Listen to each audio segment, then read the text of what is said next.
Bien, on va changer de domaine et on va parler de biosécurité sur la chaîne alimentaire.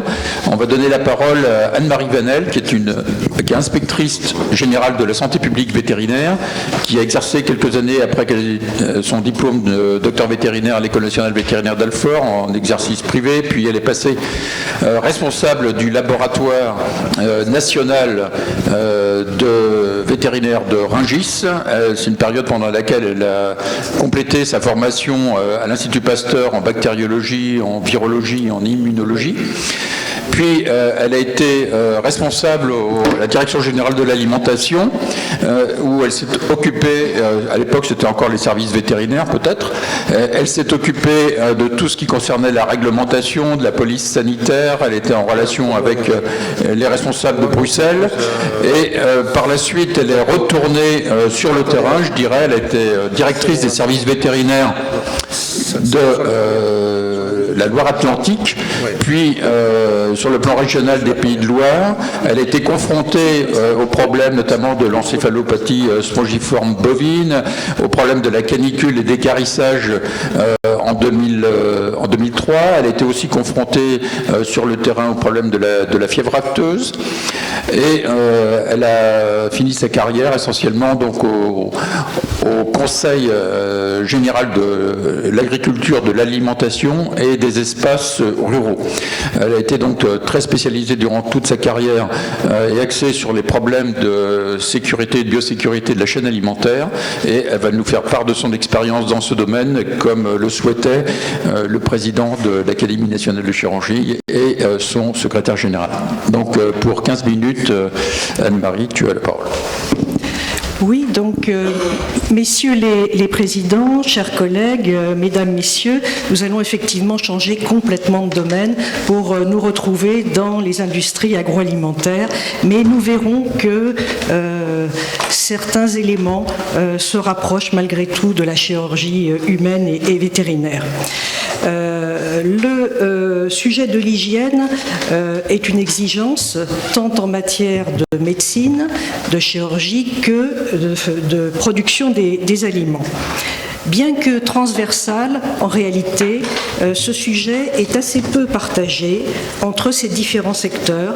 Aussi avons-nous souhaité faire une présentation du secteur agroalimentaire pour partager certains principes et certaines pratiques. L'hygiène a d'abord été définie comme étant partie intégrante de la médecine et elle s'adressait à l'individu pour progressivement, donc au cours du XIXe siècle, gagner le caractère collectif sous forme de l'hygiène publique. Enfin, à partir du XXe siècle, la notion d'hygiène s'élargit encore en gagnant des secteurs autres que la médecine, tels que donc les aliments, le travail, la scolarité. Les enjeux en matière d'hygiène des aliments, je dirais, sont très importants. D'abord parce qu'ils concernent la santé publique, puisque donc les contaminations alimentaires peuvent conduire à des toxi-infections alimentaires et des maladies d'origine alimentaire. On compte chaque année 1,5 million de cas par an en France de toxi-infections ou maladies d'origine alimentaire, qui entraînent 17 600 hospitalisations et 256 décès. Ces chiffres peuvent paraître élevés, ils viennent de Santé publique France. Ils sont une estimation haute à partir de projections en tenant compte des sous-déclarations et des sous-diagnostics. Les agents microbiens à l'origine donc de ces toxi-infections et maladies sont par ordre de fréquence décroissant les norovirus, et vous avez entendu parler de l'épisode du ose-huître qui a fait 1000 malades en fin d'année en France. Les campylobactères, les salmonelles, Clostridium perfringens, Staphylococcus aureus, Escherichia coli, producteur de chiliatoxine, Listeria monocytogenes, essentiellement. Donc ces bactéries sont issues de la matière première et par exemple les viandes pour Escherichia coli, elles sont issues du milieu Par exemple, pour les listeria monocytogenes peuvent coloniser complètement une cuisine centrale ou bien un établissement de fabrication. Elles peuvent aussi venir du manipulateur qui peut soit être porteur sain, soit à l'occasion d'intermanipulations provoquer des intercontaminations. Le second enjeu de l'hygiène des aliments, c'est un enjeu économique et agroalimentaire et commercial. Je voulais préciser concernant la santé publique qu'une cuisine centrale fait à peu près 40 000 repas par jour qui sont destinés à des enfants.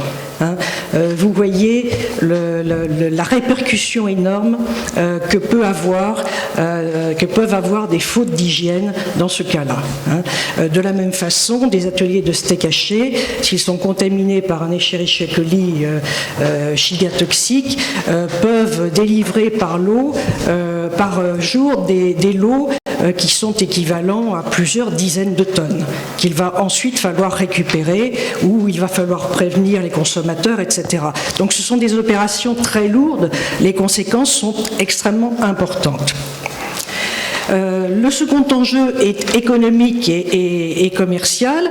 Économique d'abord parce que les bactéries, quand elles ne sont pas pathogènes, entraînent une altération rapide des denrées et on estime à peu près qu'on perd 30% de la production agroalimentaire par le simple jeu de l'altération. Également la perte de réputation sanitaire et nous avons connu dans les dernières années quelques crises sanitaires qui ont entraîné des fermetures très rapides et parfois disproportionnées des frontières et donc plongeant certaines filières dans un désarroi notable. Enfin, c'est une obligation réglementaire puisque la législation européenne dispose de l'ensemble des mesures d'hygiène qui doivent être mises en place dans les établissements qui fabriquent des denrées. Quelques considérants historiques rapides permettent de comprendre comment les vétérinaires ont eu, dès le début du XXe siècle, la mission de veiller sur l'hygiène de la chaîne alimentaire, car ça ne tombait pas sous le sens comme cela. Ça aurait pu être des médecins, ça aurait pu être des pharmaciens, etc. Le premier facteur, c'est certainement la proximité entre les enseignants de l'école vétérinaire d'Alfort et Louis Pasteur, puisqu'ils ont participé sur des modèles animaux à ces essais sur la vaccination, etc. Et que l'esprit pasteurien a ensuite imprégné pendant beaucoup de décennies l'enseignement vétérinaire. On a tous été formés à l'esprit pasteurien. Le deuxième facteur qui a été déterminant, ça a été le rôle initiateur des abattoirs, puisque quand on a créé les abattoirs au début du XXe siècle, on a fait appel aux vétérinaires pour inspecter les animaux vivants qui y allaient et inspecter la viande qui en venait. Et de fil en aiguille, les vétérinaires se sont vus confier le contrôle de l'ensemble des denrées animales. Encore aujourd'hui, ce sont des vétérinaires inspecteurs, que l'on appelle maintenant inspecteurs de la santé publique vétérinaire, qui œuvrent et qui contrôlent la chaîne alimentaire sous la tutelle du ministère de l'Agriculture, et ils sont affectés dans ce qu'on appelle maintenant les directions départementales de la cohésion sociale et de la protection des populations. Ils sont regroupés avec des services que vous connaissez bien, qui étaient les ex-DAS et les ex-répression des fraudes. Le cheminement en matière d'hygiène fut quand même long et difficile. L'industrialisation nous a aidés parce qu'en même temps qu'on rationalisait les procédés de fabrication, on a rationalisé les mesures d'hygiène. Également, la construction de l'espace économique européen nous a aidés puisque pour pouvoir commercer entre États membres, il fallait avoir un niveau d'hygiène qui soit équivalent entre l'ensemble des États membres. Ce qui nous a entraîné à mettre en place des mises aux normes dans l'ensemble des filières qui ont été plus ou moins difficiles, en tout cas coûteuses, et qui ont débouché sur une interrogation des professionnels, voire même des sociologues, qui se sont inquiétés de savoir si les vétérinaires n'étaient pas en train d'imposer un hygiénisme, entre guillemets, trop strict. On a aussi parlé de médicalisation de l'agroalimentaire et à un moment on nous appelait les blouses blanches. L'opinion s'est retournée dans les années 2000 au moment des crises sanitaires, des grandes crises comme l'encéphalopathie spongiforme bovine, les listérioses, la dioxine, etc. Car ces crises qui ont été très médiatisées ont bouleversé les citoyens qui maintenant ont des exigences extrêmement fortes en matière de garantie sanitaire. Ces crises alimentaires ont également entraîné la naissance d'une stratégie et d'une réglementation nouvelle au niveau européen, avec l'adoption de différents règlements dont l'ensemble est nommé le paquet hygiène. Et en fait, ça correspond à la législation européenne sur l'hygiène des aliments, qui est extrêmement bien, je dirais, conçue et qui est, je dirais, très précisément décrite. Quelques diapositives pour illustrer. Vous voyez donc à gauche une cuisine telle qu'elle se présentait donc au XIXe siècle et à droite une cuisine centrale scolaire telle qu'elle est actuellement. C'est une diapositive, je dirais, qui est révélatrice de la situation actuelle. À gauche, vous voyez un abattoir parisien tel que j'ai eu à le connaître en fin des années 70. À droite, un abattoir tel qu'il se présente actuellement. Et vous voyez donc toutes les mesures de précaution. Mais confraternellement, il ne m'est pas possible de passer ces diapositives sans en passer deux qui concernent la chirurgie vétérinaire. Je remercie notre confrère, le docteur Desbrosses, ici présent, qui m'a confié ces deux photographies. La première est celle d'une castration d'un cheval au plus près des souillures du sol, comme vous pouvez le voir, environ dans les années 40 sans doute. Et à droite, vous voyez une arthroscopie de Grasset. Cette photo a été prise il y a presque 20 ans et vous voyez déjà donc les mesures de protection qui étaient prises contre les contaminations. Revenons aux aliments. Comme en médecine et en chirurgie, l'hygiène des aliments est régie par certains principes et certaines règles. Les principes figurent dans la nouvelle législation européenne dite paquet hygiène. Ils sont au nombre de 6. Le premier est d'avoir une conception intégrée et globale de l'hygiène, de l'amont vers l'aval, c'est-à-dire de l'élevage jusqu'à la remise en consommateur. La grande leçon de l'ESB, c'est que quand il y a une étape faillible, la sécurité de l'ensemble de la chaîne est menacée. Il faut donc avoir une vue globale de la chaîne. Ceci est peut-être applicable, bien sûr, à la chirurgie aussi. Le deuxième principe, c'est celui de la mise en place d'une démarche reposant sur l'analyse des risques et les points critiques pour la maîtrise. Il s'agit d'analyser à chaque étape de la fabrication la probabilité de la contamination par des bactéries ou des virus et à chacune de ces étapes de mettre en place des mesures propres à réduire ou à annihiler cette probabilité. C'est ce qu'on appelle la démarche Hazard Analysis Critical Problem Point, donc analyse des risques, maîtrise des points critiques. Le troisième principe est que l'exploitant est responsable de la maîtrise sanitaire et de la sécurité des produits qu'il met sur le marché. Pour cela, il dispose de guides, appelés guides de bonne pratique, qu'il doit mettre en place dans son établissement. L'État, quant à lui, à savoir les vétérinaires inspecteurs et les techniciens, va procéder à des contrôles officiels qui seront donc des contrôles de second niveau. C'est-à-dire qu'il va vérifier si la démarche HACCP et les bonnes pratiques sont bien en place et, si c'est le cas, délivrer ce qu'on appelle un agrément sanitaire, qui n'est autre qu'une autorisation à produire, c'est-à-dire que tout établissement n'ayant pas d'agrément sanitaire ou auquel on retire l'agrément sanitaire pour défaut d'hygiène n'a plus le droit de produire ni de mettre sur le marché. Les règles, là je pense qu'elles vont nous rapprocher donc de la chirurgie.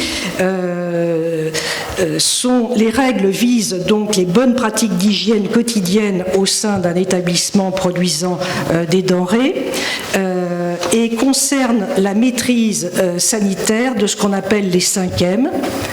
Les matières premières, le matériel, les méthodes, qui sont le processus de fabrication, le milieu, donc avec les surfaces, avec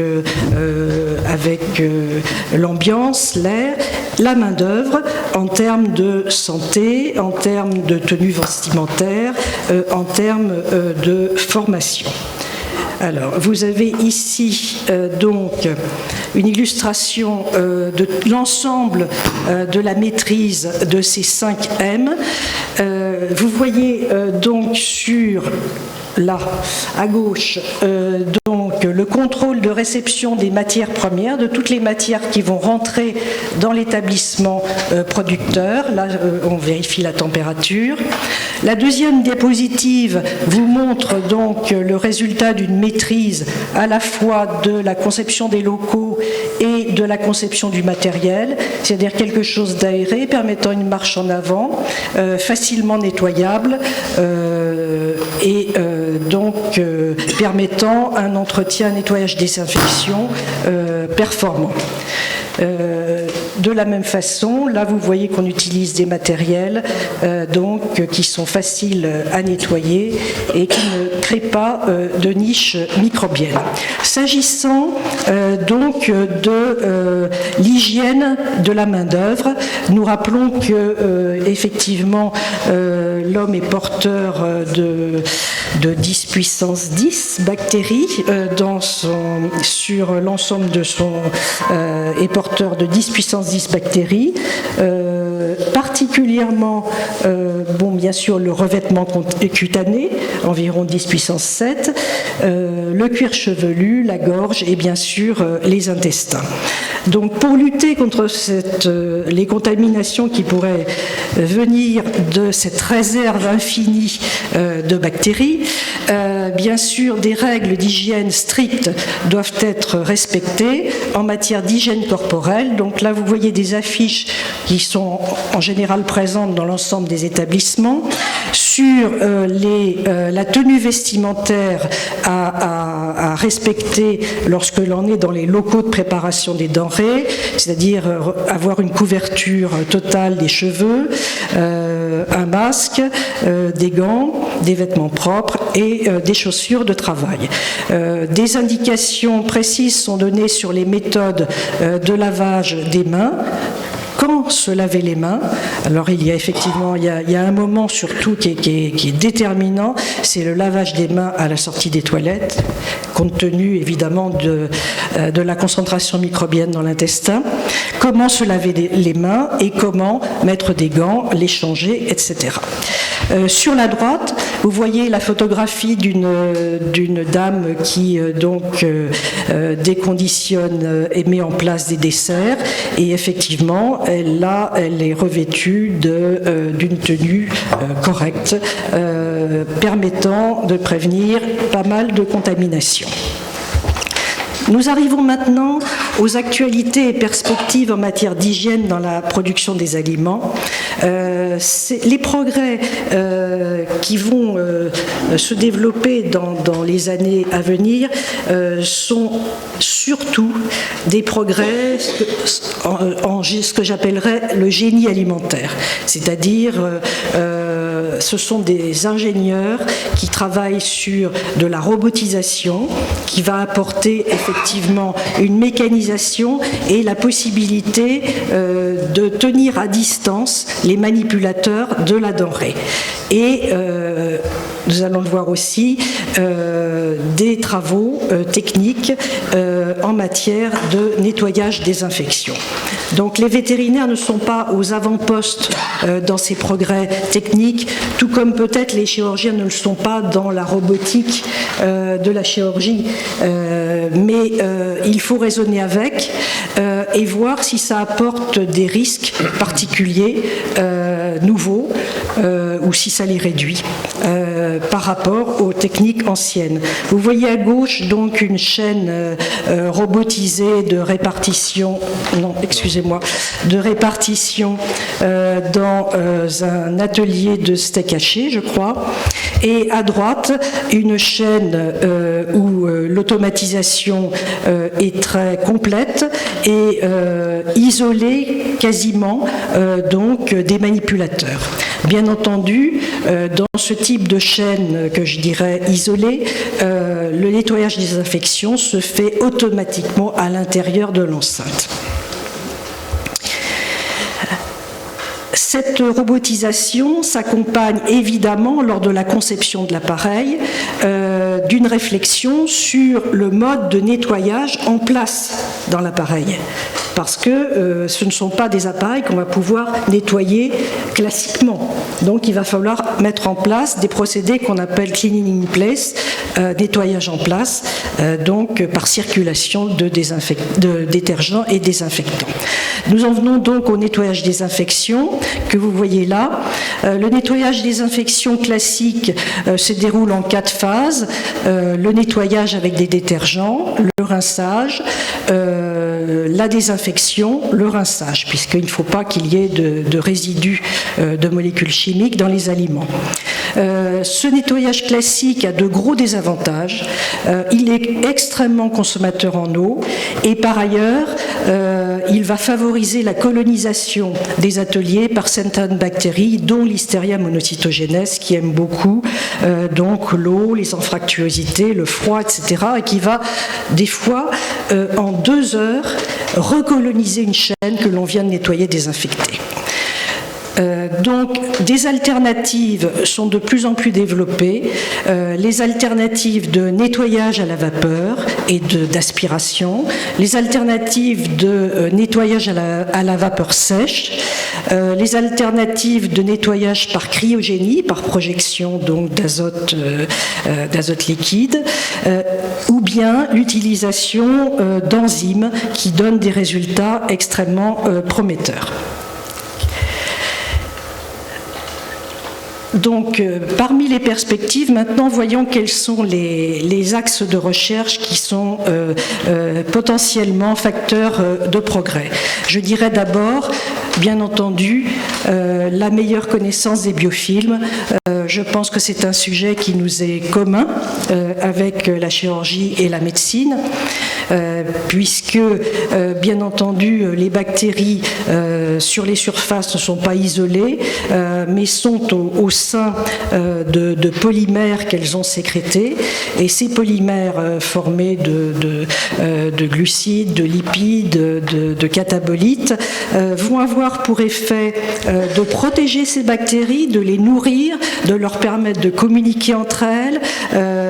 Ils sont également facteurs de changements phénotypiques, de changements génotypiques, et au final, ça n'est plus contre des bactéries qu'on a à lutter, c'est contre une espèce de ville qui s'est créée, donc remplie de bactéries qui constituent un monde pluricellulaire presque.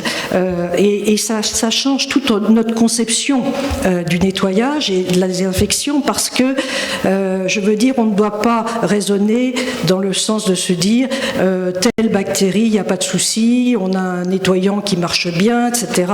Bon, je veux dire, il marchera sous condition que le pH, l'humidité, la température, le biofilm, etc.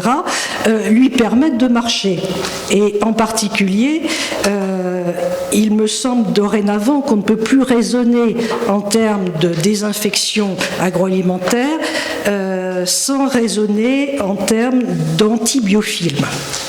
Puisque dans un atelier agroalimentaire, comme dans une salle d'opération, puisque j'ai vu ça dans plusieurs articles scientifiques, les biofilms se forment de façon inévitable. En particulier, évidemment, dans les sondes, dans les cathéters, bien évidemment, qui ne sont pas autoclavables ou peu. Pour lutter contre ces biofilms, toute une série d'alternatives sont mises en place avec des molécules nouvelles, des molécules qui sont des enzymes, des acides organiques, des surfactines, des furanones, etc. Donc c'est tout un domaine de recherche qui vise à empêcher ou à freiner le développement de cette matrice extracellulaire qui constitue un habitat et une protection contre des bactéries, contre la désinfection. Les progrès scientifiques visent aussi la mise en place de méthodes rapides de détection microbienne, ce qu'on appelle les méthodes en ligne, afin de repérer le plus vite possible des contaminations. Et là, je pense particulièrement à des méthodes génotypiques telles que la polymérase chain reaction, PCR, qui permet de détecter rapidement des contaminations qui risquent d'entraîner des pathologies. Et enfin, l'hygiène en agroalimentaire prend de plus en plus en compte le séquençage du génome des bactéries, en particulier lors d'incidents, lors de contaminations, lors de toxi-infections. Les souches présentes chez les malades sont tout de suite comparées avec les souches présentes dans les divers ateliers ayant fabriqué les produits suspectés, afin d'avoir une analyse épidémiologique la plus fine et la plus rapide sur les causes de l'accident.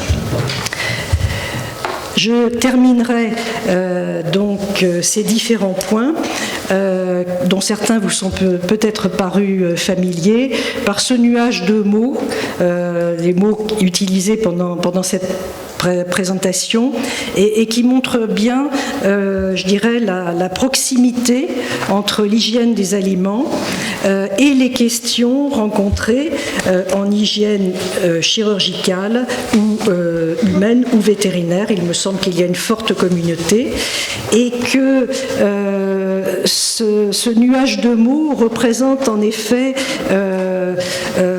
ce qui pourrait être le bénéfice que l'on pourrait tirer d'une réflexion sur le rapprochement entre les équipes qui font des recherches dans le domaine agroalimentaire et les équipes qui font des recherches dans l'hygiène chirurgicale, humaine ou vétérinaire, ceci à la faveur d'une démarche Une seule santé, One Health. Je vous remercie beaucoup.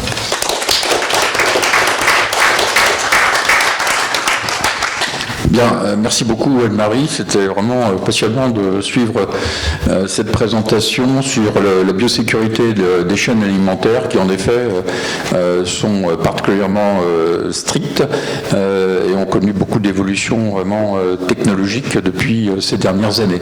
Y a-t-il des questions? Oui, Michel Germain. Compliment, madame, pour cette très belle présentation. Une question courte. Quelle est la réglementation concernant les lots d'aliments contaminés? Qu'est-ce qu'on en fait?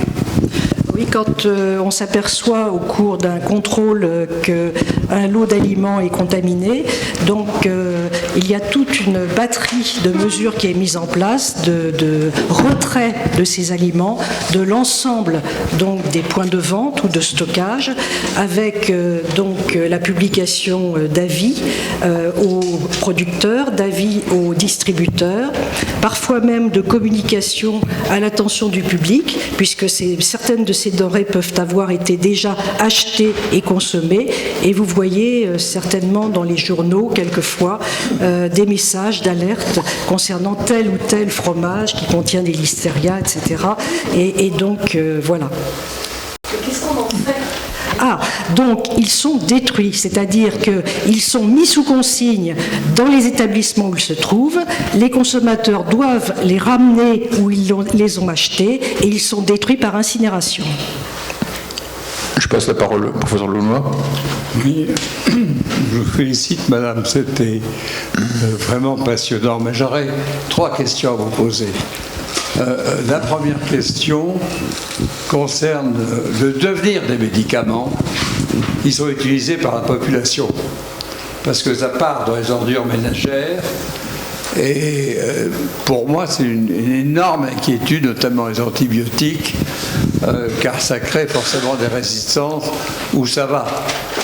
Ça, c'est la première question. La deuxième question, est-ce que vous vous occupez aussi de l'eau, notamment au point de vue chimique, parce que pour les mêmes raisons, l'eau contient des produits chimiques, notamment les pesticides, mais il n'y a pas que les pesticides. Il y a aussi la contraception, enfin, il y a beaucoup de choses. Et le problème de l'eau dans les villes était une préoccupation, non seulement dans les villes, le problème de l'eau dans les rivières et même dans la Méditerranée. Et puis la troisième question, mais je pense que c'est un problème résolu, quelle a été la date de l'arrêt de l'utilisation systématique des antibiotiques et des hormones en Europe et aux États-Unis? Est-ce que ça persiste encore aux États-Unis? Voilà ma dernière question. Merci, madame. Alors, s'agissant de l'eau, je ne veux pas botter en touche, mais ce sont nos collègues du ministère de la Santé donc, qui sont responsables du contrôle de l'eau.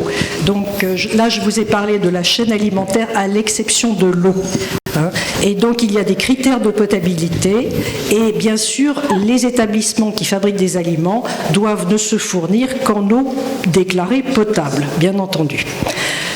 Donc la question sur les rejets de médicaments, je ne suis pas spécialiste. Je préfère ne pas vous proposer de réponse qui serait approximative. Mais ça va faire le relais avec la prochaine communication. D'accord. Bien, et d'ailleurs, y a-t-il encore une question rapidement? Oui. On va en parler. On va en parler. Hubert Joannet. Oui, juste, en fait, nous, dans les études scientifiques sur l'hygiène au bloc opératoire, nous avons encore beaucoup de doutes parce qu'on a du mal à montrer des différences sur des procédures, sur le taux d'infection du site opératoire. Il faut des très grandes cohortes, etc. Et vous avez montré des gens avec des charlottes là, dans les cuisines centrales. Bon, il y a un débat. Faut-il vraiment avoir une coiffe en salle d'opération? On n'a pas montré qu'il y avait différence, etc. Et donc, on a probablement besoin d'outils différents pour montrer des avantages ou des inconvénients. Alors, est-ce que vous avez dit que vous utilisiez la PCR? Est-ce que vous utilisez les colonisations bactériennes? Je parle surtout de l'industrie alimentaire. Parce qu'on a l'impression que ça pourrait donner des différences. Et puis, je voudrais dire qu'on a probablement intérêt à apprendre les uns des autres. Oui. Bon, en fait, ce que vous faites, les recherches que vous faites ou qui ont été faites, ne sont pas du tout croisées avec les recherches médicales qui sont un peu parallèles et c'est très dommage. Et je pense qu'il y a probablement un travail à faire de ce point de vue. Oui, je crois effectivement que ce sont deux secteurs qui sont très séparés, mais même entre la chirurgie vétérinaire et le travail des vétérinaires inspecteurs qui s'occupent de l'hygiène des aliments. Nous n'avons pas de réflexion conjointe sur l'hygiène, ce qui paraît encore plus étonnant. Donc, vous me parliez au départ des outils pour essayer de mettre en évidence des actions qui sont plus bénéfiques que d'autres pour lutter contre l'infection. C'est ça. Ce qu'il faut voir en matière de santé publique, c'est que vous êtes toujours dans une démarche de prévention. Et qui peut le plus, peut le moins. Et il faut que les choses soient suffisamment, je dirais, codifiées pour que les gens les respectent. Donc si vous dites, oh finalement, si on mettait une coiffe, bon, ça ne donnerait pas grand-chose par rapport à n'en pas mettre, etc. Il faut savoir que vous avez des manipulateurs parfois qui n'ont pas le certificat d'études, etc., qui manipulent des denrées, qui sont formés à l'hygiène, mais qui n'ont pas... Donc on est obligé de mettre des règles extrêmement précises pour être dans la meilleure situation pour prévenir les risques. Donc on n'est pas exactement dans un raisonnement scientifique à 100%. Oui, est-ce que je peux juste dire que il me semble que nous entrons dans une époque qui change un peu, et on nous reproche par exemple le bilan carbone de nos actes. Oui. Et le bilan carbone d'intervention chirurgicale, il commence pour certains à poser problème. C'est vrai. Et donc, ces mesures qui sont des mesures, on comprend bien, de prévention, elles demanderaient parfois à être mieux vérifiées pour être pour prouver leur utilité. Oui, et puis je vous ai aussi présenté des mesures, des pratiques et des réglementations qui s'appliquent à tous les ateliers qui mettent des denrées sur le marché. Mais lorsqu'un petit producteur vous vend directement sa production, il n'est pas soumis à l'agrément sanitaire. Et les règles d'hygiène qui s'appliquent à sa fabrication sont, je dirais, beaucoup plus flexibles que les règles qui s'appliquent aux industries agroalimentaires. Donc, il faut voir aussi que tout ça évolue, que les gens ont demandé une garantie sanitaire extrêmement forte à une certaine période, que maintenant ils veulent du naturel, du près de chez eux, etc. Et que tout ça est un peu contradictoire. Bien, je crois que le président de l'Académie voulait intervenir. Non, c'était juste pour répondre. Bravo à Anne-Marie pour ta présentation, c'était extrêmement clair. Pour répondre à votre question sur les hormones, les antibiotiques, on en parlera tout à l'heure, mais sur l'interdiction des hormones en Union européenne, c'est interdit depuis 1996. Et aux États-Unis, au Canada et dans d'autres pays, d'ailleurs en Amérique latine, c'est encore autorisé. D'où le panel hormones qui a eu lieu auprès de l'Organisation mondiale du commerce, qui a abouti que l'Union européenne a perdu, parce qu'elle n'avait pas justifié scientifiquement l'interdiction des hormones. Et il y a eu des sanctions. Ensuite, il y a eu un contingent hormones qui a été attribué, qui fait que les Canadiens et les Américains peuvent exporter vers l'Union européenne des animaux sans hormones. Alors après, il y a tous les débats autour de l'accord CETA, etc. Et en ce qui concerne les facteurs de croissance antibiotiques, c'est interdit depuis 2006 dans l'Union européenne, mais c'est encore largement utilisé dans les pays d'Amérique du Nord et du Sud. Et là, en revanche, il n'y a pas d'interdiction d'utilisation, parce que les normes édictées par l'Union européenne à l'importation concernent les normes de mise à la consommation et pas de production, sauf pour les hormones. Pour les facteurs de croissance, c'est encore possible. Tous les débats actuels sur l'accord CETA et l'accord Mercosur.